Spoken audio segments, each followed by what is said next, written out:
السلام علیکم دوستو، میں ہوں علی جاوید نقوی۔ افغانستان پر طالبان کے دوبارہ قبضے کے بعد دنیا نے بظاہر ایک ایسی حکومت دیکھی جو غیر معمولی حد تک متحد، منظم اور اختلاف رائے سے پاک نظر آتی تھی۔ مگر وقت گزرنے کے ساتھ ساتھ یہ تاثر کمزور پڑنے لگا۔ اقتدار کے 3 برس بعد اب یہ واضح ہو چکا ہے کہ طالبان صرف بیرونی دباؤ یا عالمی تنہائی سے نبرد و آزما نہیں، بلکہ سب سے بڑا خطرہ ان کے اپنے اندر پنپ رہا ہے۔ یہ خطرہ کسی دشمن کا نہیں، بلکہ قیادت کے اندر موجود اس تقسیم کا ہے جو آہستہ آہستہ سامنے آ رہی ہے۔ یہ تقسیم پہلی بار کھل کر اس وقت محسوس کی گئی جب جنوری 2025 میں قندھار کے ایک مدرسے میں طالبان کے سپریم لیڈر ہیبت اللہ اخونزادہ کی ایک آڈیو لیک ہوئی۔ اس تقریر میں وہ کسی بیرونی سازش کا ذکر نہیں کر رہے تھے، بلکہ اپنے ہی ساتھیوں کو خبردار کر رہے تھے کہ اندرونی اختلافات اسلامی امارت کو ختم کر سکتے ہیں۔ ان کے الفاظ میں خوف بھی تھا اور بے یقینی بھی، اور یہی بات اس حقیقت کی طرف اشارہ کرتی ہے کہ طالبان کے اندر سب کچھ ٹھیک نہیں ہے۔ طالبان کی اعلیٰ قیادت میں یہ اختلاف بنیادی طور پر 2 طاقتور دھڑوں کے درمیان ہے، جنہیں اب غیر رسمی طور پر قندھار گروپ اور کابل گروپ کہا جاتا ہے۔ قندھار گروپ کی قیادت خود ہیبت اللہ اخونزادہ کے ہاتھ میں ہے، جو افغانستان کو ایک ایسی سخت گیر اسلامی ریاست بنانا چاہتے ہیں جو جدید دنیا سے تقریباً کٹی ہوئی ہو، اس کا دنیا سے کوئی تعلق ہی نہ ہو۔ اس قندھار گروپ کے نزدیک ریاست کی بقا سخت مذہبی کنٹرول، مکمل اطاعت اور مرکزیت میں ہے۔ خواتین کی تعلیم، میڈیا، انٹرنیٹ اور عالمی روابط اس فکر میں فتنہ سمجھے جاتے ہیں، اور یہی وجہ ہے کہ تمام بڑے فیصلے کابل کی بجائے قندھار سے صادر کیے جا رہے ہیں۔ اقتدار میں آنے کے بعد اخونزادہ نے آہستہ آہستہ تمام اختیارات اپنے ہاتھ میں سمیٹ لیے۔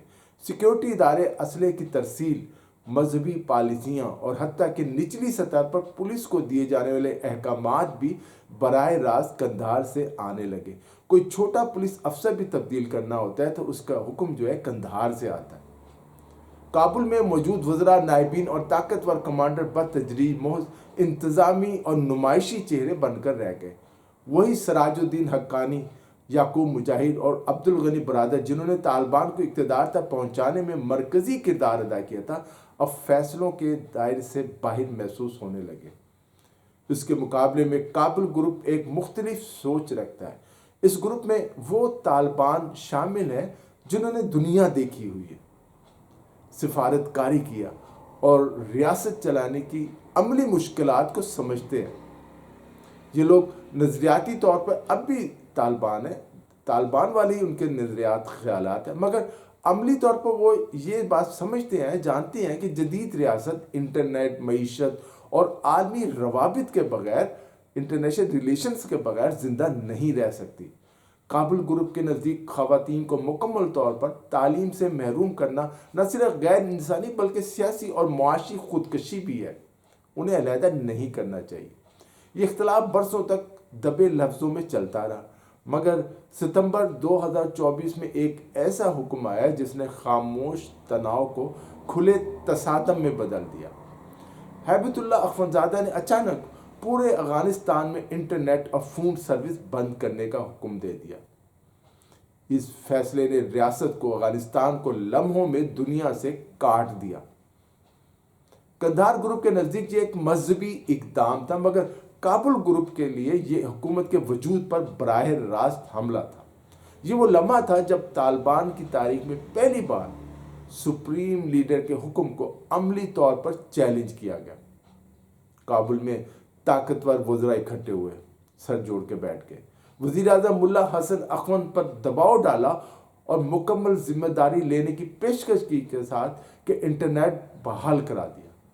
طالبان ذرائع کے مطابق یہ قدم بغاوت سے کم نہیں تھا سپریم لیڈر کے خلاف، کیونکہ طالبان تحریک کی بنیادی امیر کی سپریم لیڈر کی غیر مشروط اطاعت پر رکھی گئی ہے۔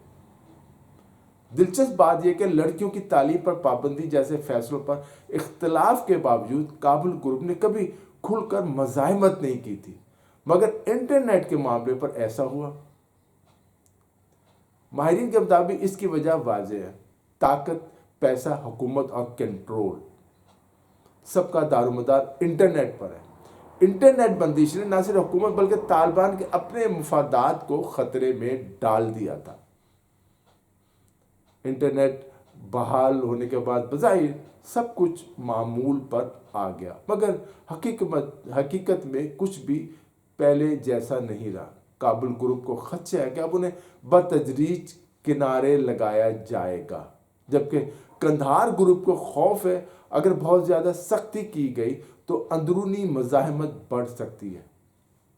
اقوام متحدہ اور عالمی مبصرین اس تقسیم کو وقتی اور خاندانی اختلاف قرار دے رہے ہیں اور اسے کوئی بہت بڑا چپکلش قرار نہیں دے رہے، بلکہ زمینی حقائق بتاتے ہیں کہ یہ محض اختلاف رائے نہیں بلکہ طاقت اور ریاست کے مستقبل کی جنگ ہے، اور کئی جگہ سے جھڑپوں کی اطلاعات بھی ملی ہے غیر مصدقہ۔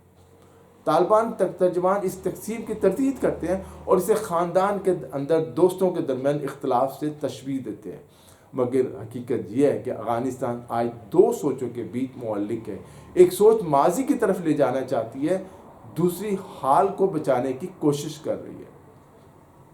سوال یہ نہیں کہ طالبان میں اختلاف ہے یا نہیں، سوال یہ کہ کیا یہ اختلاف کبھی عمل میں بدل پائے گا؟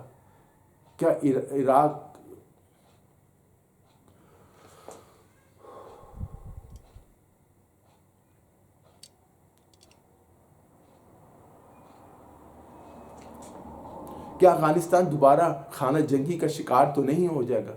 شاید 2026 سوال کا جواب دے، شاید افغانستان ایک بار بھی خاموشی سے فیصلہ قبول کر لے، کیونکہ طالبان کے نظام میں خاموشی بھی اطاعت ہے، اور اطاعت ہی اصل طاقت سمجھی جاتی ہے۔